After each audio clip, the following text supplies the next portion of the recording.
Your knowledge on advanced statistics, mathematics, machine learning, and all this are important, but that is not enough. To be successful, you need to also have the strong domain knowledge in which domain you are in.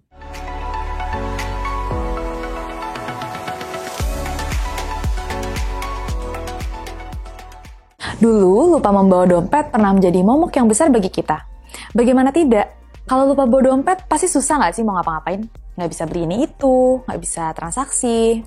Tapi sekarang zaman sudah semakin canggih. Aplikasi dompet digital pun sudah semakin berkembang yang memungkinkan kita untuk melakukan transaksi secara online tanpa perlu dompet dan uang fisik lagi. Dana, aplikasi dompet digital yang memungkinkan perubahan ini terjadi. Dana memudahkan pengguna tidak hanya dalam membawa uang, tetapi juga dalam melakukan transaksi sehingga menjadi lebih mudah dan efisien, serta membuat hidup menjadi lebih bebas drama. Saya Betsy dari tim Algoritma. Hari ini saya sudah bersama dengan Pak Norman Sasono, CTO dari Dana. Dan hari ini di episode Algoritma Talks kali ini, Pak Norman Sasono akan berbagi mengenai bagaimana sih pemanfaatan data di Dana dalam aplikasinya. Nah, sekarang saya sudah bersama dengan Pak Norman Sasono nih. Walaupun tadi saya sudah sempat mengenalkan Pak Norman Sasono, kayaknya kurang afdol nih kalau Pak Norman Sasono belum mengenalkan diri kepada Sobat Algoritma. Silahkan Bapak mengenalkan diri. Terima kasih. Halo semuanya. Saya Norman Sasono, CTO atau Chief Technology Officer dari Dana Indonesia. Baik, Pak Norman Sasono sudah berapa lama sih Pak berkarir di bidang data? Professional karir di bidang software development dan data in general udah lebih dari 20 tahun. Oh, udah lama banget ya Pak berarti. Ya. Dan apa sih Pak yang membuat Bapak tuh tertarik untuk bekerja di bidang data? Mungkin awalnya ketertarikan saya sama matematika. I always love mathematics since I was a kid, selama SMA juga. Terus, I just love it. Terus, kemudian saya kuliah tuh di fisika, terus kemudian lanjut juga doing matematika and computer science. Terus lebih dari 20 tahun yang lalu, tesis saya tuh udah di bidang artificial intelligence before it was cool. Wow.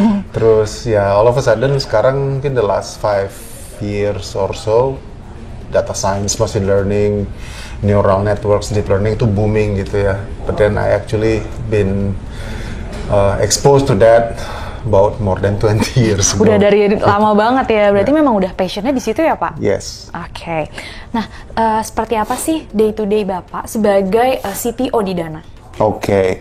Kalau sebagai CTO itu I don't just look after data, but the whole tech end to end. Jadi primarily saya in charge untuk own the strategy and execution of all tech di Dana gitu. Jadi I lead a team, sekarang ada sekitar 500 engineers di Dana, terus I have several direct reports, terus ada beberapa pilar di situ, jadi ada engineering yang bikin the applications, the systems, and then ada juga data, ya tim data sendiri, terus data, kemudian ada tim infrastruktur, tim security, tim operations, dan tim internal IT, jadi day to day-nya ya defining the strategy and then leading the execution, making decisions around tech for Dana. Gitu. Oke, Pak, saat ini apa saja sih project data yang sedang dikembangkan oleh Dana?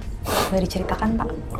Ada beberapa project yang kita sedang jalankan gitu ya. Yang major yang sedang kita lakukan sekarang adalah kita lagi doing migration untuk kita punya data platform ke data platform yang lebih reliable dan lebih scalable. Jadi itu di level infrastruktur dan platform.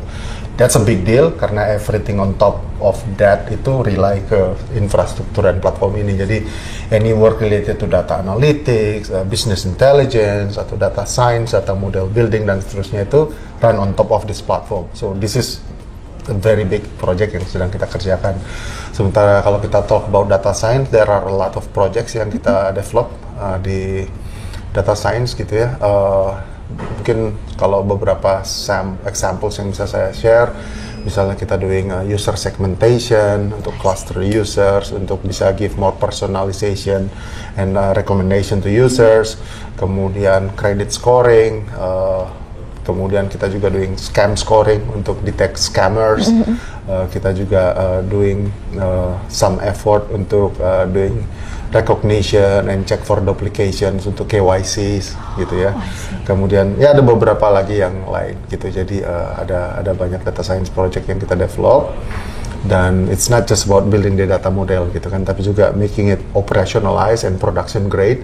Jadi ada ML Ops juga terlibat di situ. Oh gitu. Berarti memang pemanfaatan data science dalam pengembangan aplikasi Dana dan dalam operasional Dana secara keseluruhan juga sangat besar gitu ya Pak? Ya, it's critical. It's critical. I see. Nah dari semua project-project itu, menurut Bapak sendiri mana sih Pak project yang paling impactful?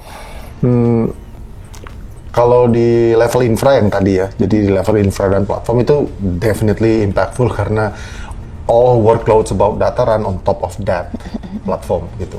Nah, kemudian kalau dari sisi data science project, dari beberapa examples yang saya mention tadi, I think it's one of them is important on its own way. It's hard to like pick which one yang paling impactful. It's kind of like pick your favorite sons gitu kan, susah gitu. Semuanya impactful ya. So all is impactful. Mungkin lebih ke with data science we are able to create services, features, product or functionality for users not based on known deterministic flow or business model, tapi based on data yang kita punya, and we learn from data and we can create functions yang not defined by deterministic algorithm, tapi lebih ke based on the data that we have, and then we figure out somehow we can have that function. So that is why data science is important. Gitu. Keren. Oke, Pak, apa saja sih Pak tech stack yang sering digunakan oleh data scientist di Dana? Oke. At the high level, the data science itu day to day, they work with Python programming language. Kemudian some libraries yang they use kayak TensorFlow, PyTorch. Kemudian untuk ML Ops kita pakai weight and biases. Terus kemudian kita pakai ML Flow. Terus it runs on top of the infrastructure of Kubernetes and DataWorks. Kemudian ada monitoringnya juga, kita pakai ELK, and then untuk API kita pakai Fast API yang untuk Python. So those are the stack that the teams are using. Oke. Pertanyaan selanjutnya, bagaimana data science itu bisa membuat Dana lebih unggul di antara para kompetitor? Oke. Kalau yang saya bilang tadi, data science, data model, it gives us an opportunity untuk bisa create functionalities or computing functions yang bukan sekedar deterministic known business flow algorithms, tapi something yang learn from data gitu kan. Out of that, it can gives capabilities such as personalization for users, recommendations for users, and a bunch of whole new features and capabilities yang ya in the end will differentiate us in the market gitu. And at the end of the day, it's about it enables us to give better customer experience and overall higher quality of service for Dana user gitu. Jadi misalnya tentang availability of the system, reliability of the system, performance, security, resilience, scalability gitu ya. Jadi we can also use data model, data science works to deliver all those gitu. Karena the strategy for Dana in the market to win the competition is not kayak lewat promo gitu ya, cashback, discounts, and so forth, atau feature pun it's kind of like a never ending no finish line race gitu ya. Jadi mungkin bulan ini Dana punya fitur X, bulan depannya lagi semua kompetitor juga sama punya fitur tersebut gitu. Terus kemudian di sisi lain misalnya ada kompetitor A punya fitur Z, ya mungkin 2 bulan lagi Dana juga akan punya. Jadi it's a never ending no finish line kind of racing kalau kita bicara fitur. Tapi yang what will make users really love to use a platform or an app is the customer experience and the quality of service gitu. Nah, kita try to juga capitalize data science, data model untuk fokus deliver better customer experience and higher quality of service. Gitu. Berarti at the end of the day itu semua dilakukan demi untuk meningkatkan customer experience itu ya? Yes, itu nomor satu.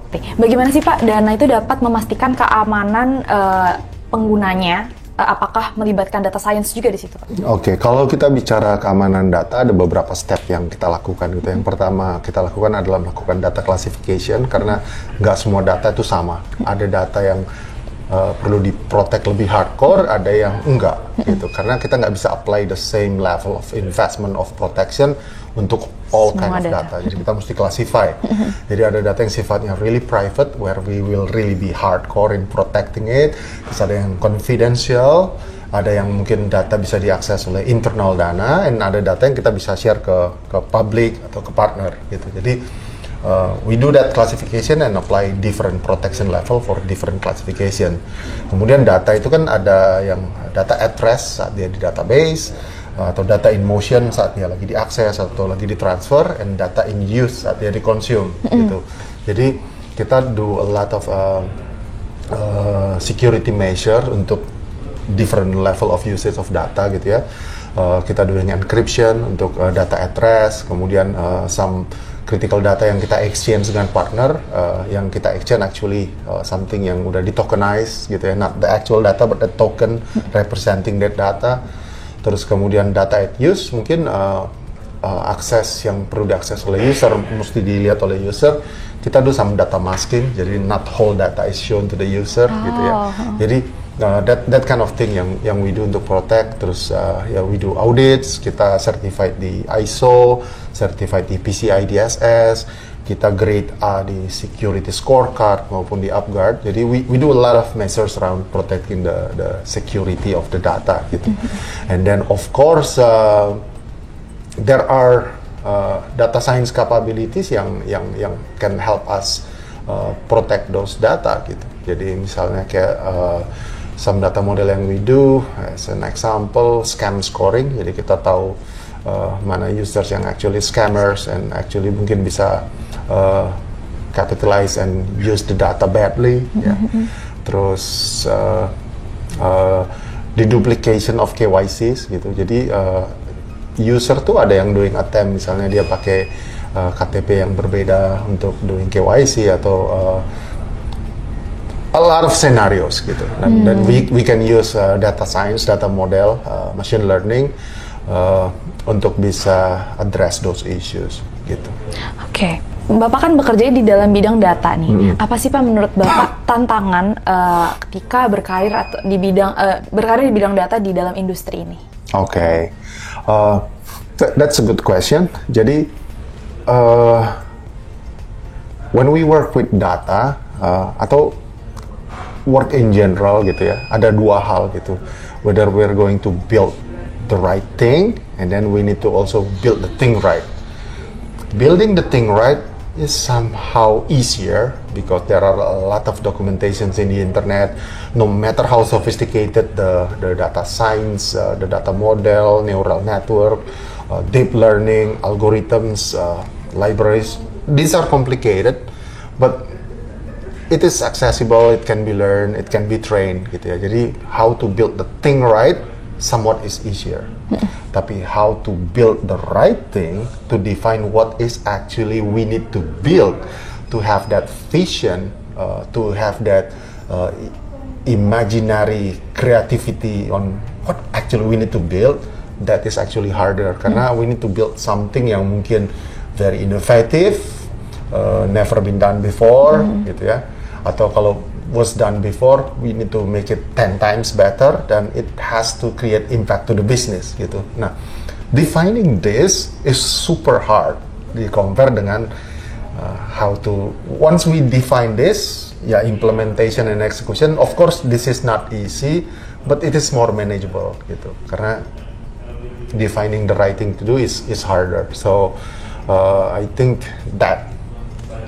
Oke, berarti tadi ada dua tuh tantangannya, itu adalah build thing right dan build the right thing, dan yang paling susah itu adalah build the right thing ya. Baik Pak, sebelum kita masuk ke pertanyaan selanjutnya, kita akan masuk ke segmen games nih. Namanya gamesnya This or That. Okay. Yang pertama, teamwork atau individual Pak? Teamwork. Kenapa Pak? The harder things would need more brains to solve. Oke, benar tuh. Oke, pertanyaan kedua, chat atau meeting Pak? Meetings. Kenapa itu, Pak? It provides the highest bandwidth, face-to-face meeting, apalagi offline with whiteboarding. When we communicate with someone, it's not just about the content, but how we actually deliver that message. We don't really get that a lot in chat. Oh, oke. Berarti Bapak tuh lebih suka yang diskusi gitu ya? Oke. Ketiga, ini pertanyaannya dana banget nih. Ke kantor lupa bawa dompet atau ke kantor lupa bawa HP? Yang lebih suka atau gimana? Lebih prefer mana? Nggak bawa dompet, I'm alright. Kalau nggak bawa HP, it's difficult. Karena kan kalau nggak bawa dompet ada dana. I never bring cash actually in my wallet. Oh ya? Terus udah lama saya transaksi pakai cash itu, I forgot when was the last time. Karena semua ada di HP sekarang ya, Pak? Iya. Oke, pertanyaan keempat. Morning coffee atau breakfast? Morning coffee or breakfast? Breakfast. Breakfast ya? I'm not really a coffee person. Oke. Nah, pertanyaan terakhir nih. Kerja sesuai passion tapi gaji kecil atau kerja nggak sesuai passion tapi gajinya besar, Pak? My answer will be find the ikigai and just do that. Oke, berarti yang sesuai passion gitu ya. Oke. Nah, kita sudah sampai di akhir sesi games. Kita akan lanjut ke pertanyaan berikutnya. Berikutnya, Bapak punya tips nggak nih buat sobat algoritma yang sekarang ini sedang belajar data science atau baru memulai untuk belajar data science? Okay. The way I see it, data scientist atau data science work itu is some kind of a modern statistician atau mathematician. Basically, they are just statistician and mathematician that uses computers to solve the problems. And just like statistician or mathematicians atau data scientist, the hard skills, hard knowledge about the statistics, the mathematics, the machine learning, and all this is very important. But it's one thing. Karena at work or in real life, in industry, you will going to apply those into a certain domain problem. And then you will need to have understanding yang deep about that domain problem itself. Gitu. Jadi misalnya you're doing data model around biology, then you need to really have a certain level of understanding of biology. If you are in fintech, in payment, in lending, in investment, you need to understand that, gitu ya. If you are in physics, you need to understand physics. If you are in industrial engineering, then you need to understand industrial engineering. Jadi, my advice would be your knowledge on advanced statistics, mathematics, machine learning, and all this are important, but that is not enough. To be successful, you need to also have the strong domain knowledge in which domain you are in, gitu. Jadi, that how you can really become a successful data scientist. Karena if you just come with the statistics, mathematics, machine learning skill set, but you have zero domain knowledge,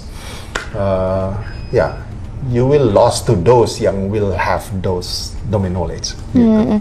Berarti kita harus punya pemahaman yang lebih mendalam ke salah satu domain gitu ya. Jadi ada spesialisasinya. As a data scientist or anyone yang work with data, you need to really understand the semantics of the data. Gitu. If you don't, if it's just a relationship between variables, it will be hard to make decisions, to do some experiments or anything. You need to understand the semantics, you need to really understand the domain. I see. Nah, dicatat tuh ya Sobat Algoritma pesan-pesan dari Bapak Norman tadi. Terima kasih ya Pak untuk jawabannya. Baik, nah pertanyaan tadi sekaligus mengakhiri bincang-bincang kita sama Pak Norman Sassono hari ini. Insightful banget ya, banyak pengetahuan yang kita dapat dari pembicaraan tadi. Nah, semoga pembicaraan tadi bisa bermanfaat untuk Sobat Algoritma di rumah. Dan jangan lupa untuk ikuti terus Algoritma Talks di episode berikutnya. Saya Betsy dari tim Algoritma pamit undur diri. Bye-bye!